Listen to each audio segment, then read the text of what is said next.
मुझे ऐसा क्यों लग रहा है कि तुम्हें फिजिक्स पढ़ने में दिक्कत हो रही है? अगर हाँ तो तुम सही वीडियो पे हो। इस वीडियो सीरीज में हम लोग प्रोजेक्टाइल मोशन को एनिमेशन के थ्रू ऐसे समझेंगे कि भूलना इम्पॉसिबल है।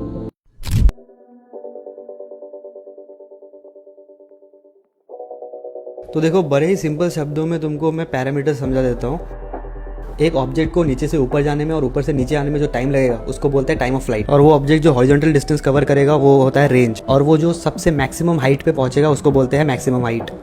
देखो, अगर तुम्हें रेजोल्यूशन ऑफ वेक्टर पढ़ा होगा तो तुमको पता होगा कि एक वेक्टर को हम उसके एक्स और वाई कंपोनेंट पे ब्रेक कर सकते हैं। तो यहाँ पे वेलोसिटी का एक्स और वाई कंपोनेंट वी एक्स और वी वाई हो जाएगा। और यहाँ पे ग्रेविटी नेगेटिव वाई डायरेक्शन में है। तो अभी एनिमेशन के थ्रू तुम देखो कि कौन सा वेक्टर चेंज हो रहा है और कौन सा वेक्टर टाइम के साथ चेंज नहीं हो रहा है। तुम अभी थोड़ा वीडियो पॉज करके इस टेबल को ध्यान से देखो। ये टेबल तुमको हेल्प करेगा डेरिवेशंस को अच्छे से समझने में। तो चलो अभी हम डेरिवेशन पे आते हैं। ओके, तो सबसे पहले हम टाइम ऑफ फ्लाइट का फॉर्मूला डराइव करेंगे v = u + at और सिमेट्री प्रिंसिपल का यूज करके। देखो, जब ऑब्जेक्ट मैक्सिमम हाइट पे पहुंच जाता है तो उसके वेलोसिटी का y कंपोनेंट 0 हो जाता है। तो अगर हम उसको पुट करें तो हमें मिलता है 0 = u sin θ - gta। तो ta है टाइम ऑफ एसेंट, मतलब वो समय जो उसको लगता है मैक्सिमम हाइट तक पहुंचने के लिए। तो सिंपल कैलकुलेशन से हमको मिल जाता है कि ta = u sin θ / g। देखो, सिमेट्री ये कहता है कि ऊपर जाने में जितना समय लगेगा उतना ही समय नीचे आने में लगेगा। तो अगर हम इसका यूज करें तो हमको पता चलता है कि टाइम ऑफ फ्लाइट जो होगा वो होगा 2 टाइम्स ऑफ ta, या फिर हम बोल सकते हैं कि 2 times of u sin θ divided by g।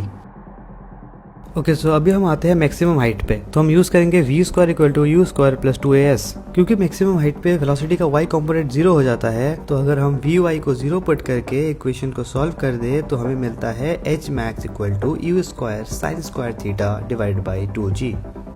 तो अभी हम देखते हैं हॉरिजॉन्टल रेंज। क्योंकि हॉरिजॉन्टल डायरेक्शन में कोई एक्सेलरेशन नहीं है, तो अगर हम s = ut + ½ at² के फॉर्मूले में a का वैल्यू 0 पुट कर दे तो हमें मिलता है s = ut।